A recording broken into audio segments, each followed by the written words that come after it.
Welcome to the video. Today we're going to solve an interesting problem involving data manipulation in R.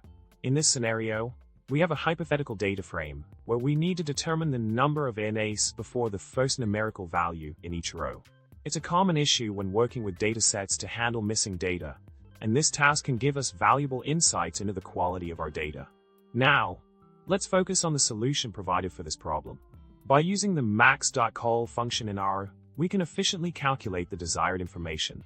This snippet of code presented initiates a new column called in our data frame, which represents the count of NAs before the first numerical value in each row.